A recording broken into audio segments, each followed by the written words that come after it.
আসসালামু আলাইকুম, সবাইকে শুভেচ্ছা। একটা জিনিস দেখাবার জন্য আপনাদেরকে এই ভিডিওটা করা। আমি আমার বাগানের পেছনের এটাকে হুদার পার বলে, পাহাড়ি টিলা এলাকায় আসছিলাম কিছু চারা নিতে, নতুন কিছু চারা নেওয়ার জন্য। তো যাবার সময় এটা টিলা দিয়ে আবার ফেরত যাইতে হয়। আমি সেই টিলাটা আপনাকে দেখাই। এটা দেখলে আপনারা আসলে অনেকটা অবাক হবেন জিনিসটা। দেখেন,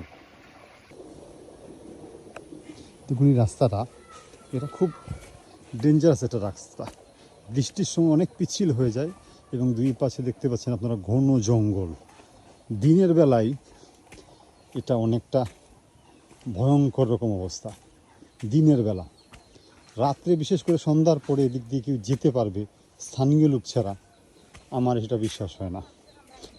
এবং এখানে অনেক সাপ চুক, অনেক মারাত্মক হিংস্র প্রাণীরও এখানে ভয় থাকে। সুতরাং এটা উঠা অনেকটাই কষ্টসাধ্য ব্যাপার। আপনারা দেখছেন দুই দিকের অবস্থা অত্যন্ত ঝুঁকিপূর্ণ একটা রাস্তা। কিন্তু এই সকল রাস্তা এই এলাকার যারা বসবাস করে তারা প্রতিদিন এরকম রাস্তা ব্যবহার করতে হয় তাদের। এই যে দেখতে পাচ্ছেন এটা একটা বাগান, এটা আগর বাগান সম্ভবত। এই বাগান আমি শুনছি এক শহরের এক বাসিন্দা, তিনি এখানে বাগান করেছেন।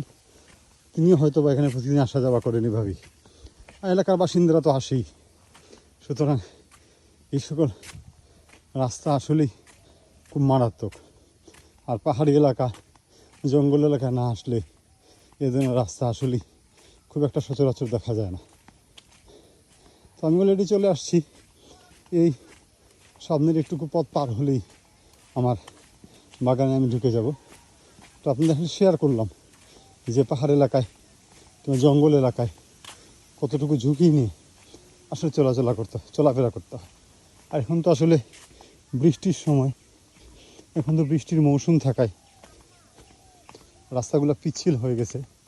সেই কারণেই অনেকটা ঝুঁকি নিয়েই চলাফেরা করতে হয়। যাই হোক, সবাইকে ধন্যবাদ, ভালো থাকবেন। আসসালামু আলাইকুম রহমতুল্লাহ।